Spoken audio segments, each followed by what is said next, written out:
YouTube! I'm back! After spending like nearly 15 minutes talking about just Glenn. I'm sorry. Usually that doesn't take me 2 episodes. Does it?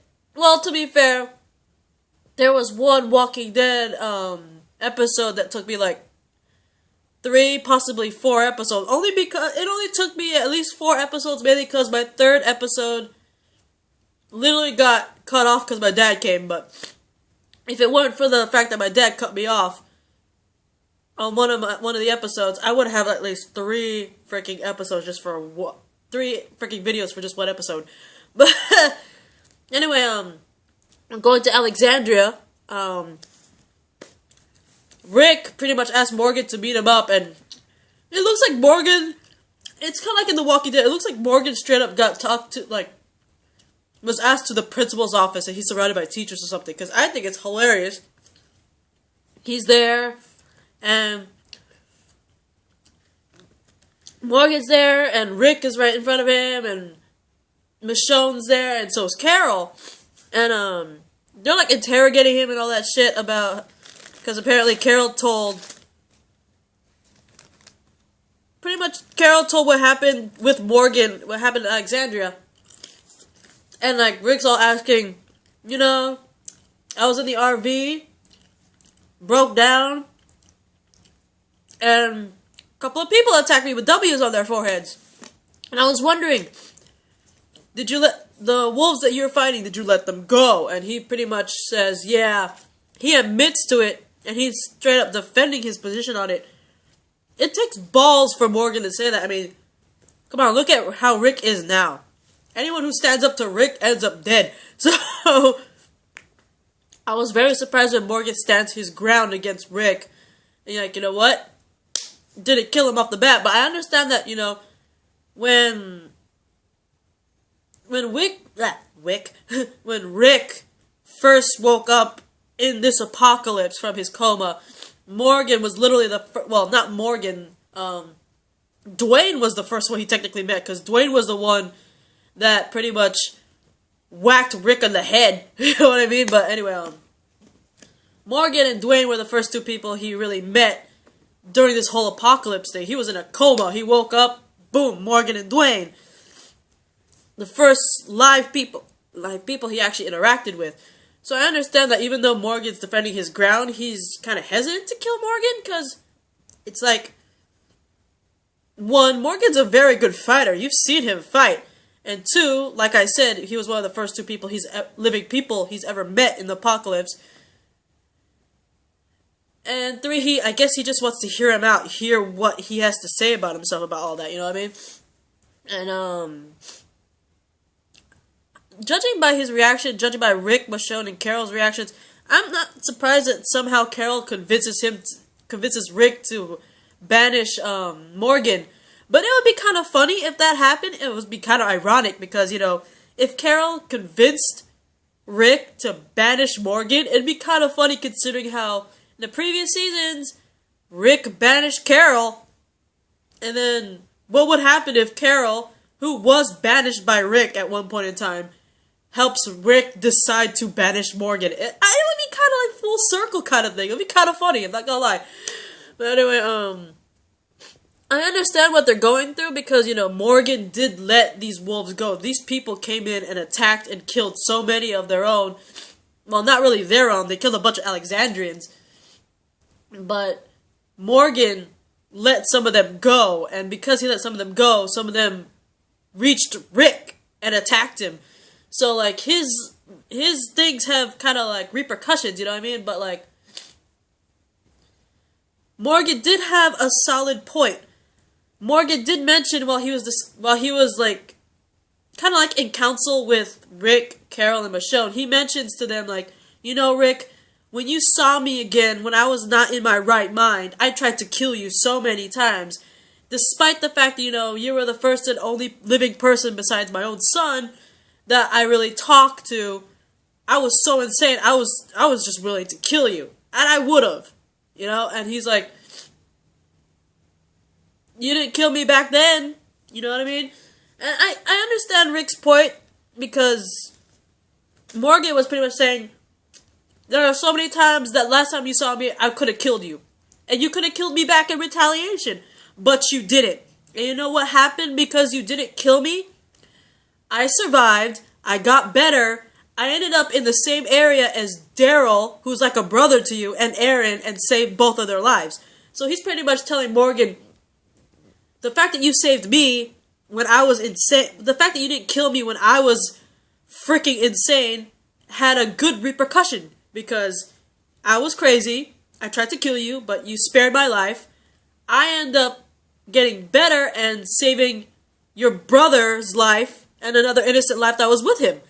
So he's trying to justify, like, if that could happen to me, if someone insane like me could have their life spared, and then, you know, get better, and then end up helping good people too, like I did, I see nothing wrong. I kind of see Morgan's pretty much telling Rick, I'm pretty much doing what you did, Rick. You spared my life when I was crazy. I spared their lives when those crazy people's lives. Hopefully they could get better like me, and they could save innocent people like I did with Daryl. So I kind of see what Morgan's going through, but at the same time, it could have bad repercussions, like what he did, letting those wolves go. The wolves, like, again, ended up where Rick was and tried to kill him. I'm just saying, it's a coin. It's like a double-edged sword. It could have good repercussions or it could have bad repercussions. We just don't know. It really depends on the person. Morgan would just happen to be one of those positives, but the wolves are just But anyway, also props to Rosita back at Alexandria, who's actually training some of the Alexandrians as well as Eugene how to fight using machetes. But like Eugene, he doesn't understand why he should be there, but because he thinks, you know, we're safe, we're okay. But then, you know, and it's like, Jesus, you just saw the wolves come through the walls and killed like a shitload of people. I understand that you believe you're safe because you're in walls and it seems so safe, but that attack on the wolves pretty much tells you that it's not always safe there in Alexandria. That's why Rosita's trying to teach the Alexandrians how to fight, but I don't think Eugene kind of sees that. And I love how Rosita pretty much straight up gets angry at him. You're like, you know what? You gotta suck it up. You gotta learn how to fight, because so what if you get killed? You get killed, but I don't want you to be responsible for letting other people get killed. You know what I mean? You could not train and get yourself killed, but I won't let you not train and get other people around you get killed. Right? So, hands down to Rosita for that. I love how she was pretty much telling Eugene, fine, get yourself killed, but don't get other people killed. I won't let you do that. And that's a bravo to Rosita. That's a bravo. She convinces him otherwise. But anyway, let's get to the butthead to all Alexandria, Ron. Jesse gotta put a leash on that child because he really is turning into his own father. I am not kidding. Probably even more dangerous considering, you know, we all saw the father. I'm literally just gonna call him Porsche Dick. But when we see the Porsche Dick, he's fairly in an older age, right? And you see him smoking on the porch and all that stuff. He's obviously not in the best of health, right? But this is Ron. He's a young kid. He's fairly agile. He can sneak up the walls. And he's being taught by Rick how to shoot. And in the middle of all this, Ron manages to steal bullets from the armory. And we all know this is all kinds of bad when he's all gung-ho about learning how to shoot. And then, in the middle of Rick teaching him, he's like, hey, why don't we do some practice shots? I mean,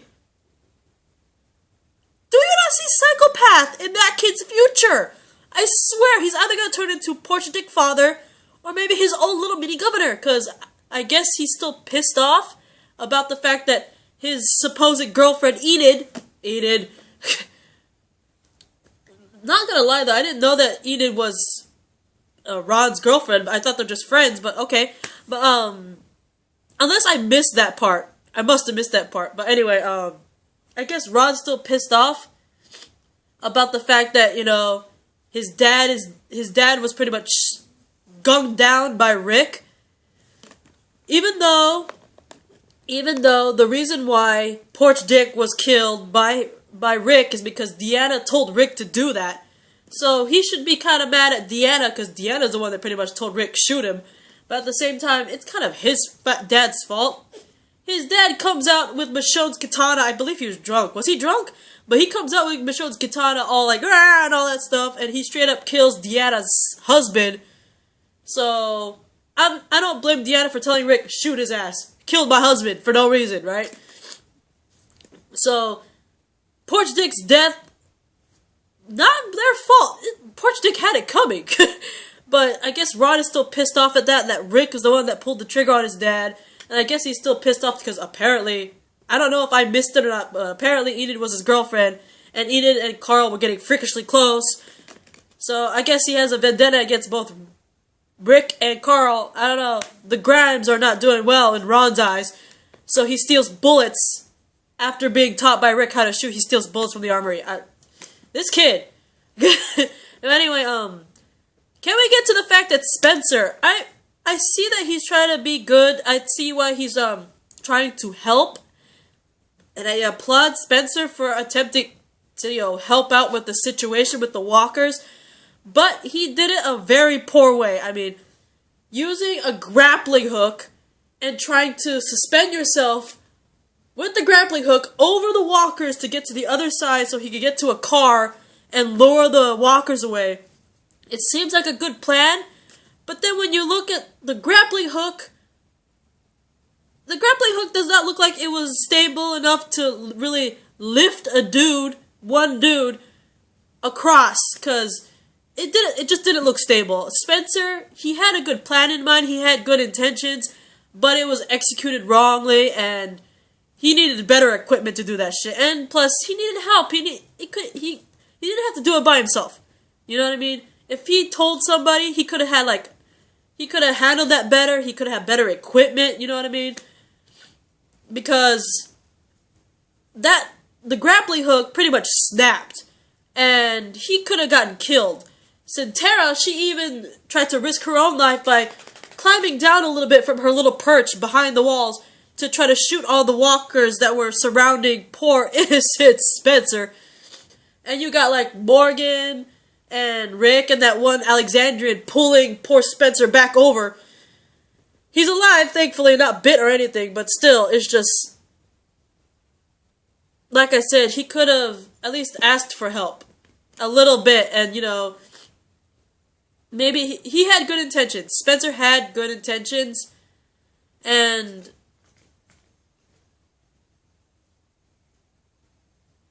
I just think it could have been executed better, mainly because he should have told somebody or had at least better equipment and thought about this more thoroughly. But anyway, I can't believe I'm running out of time. Again! Hang on for a sec, guys.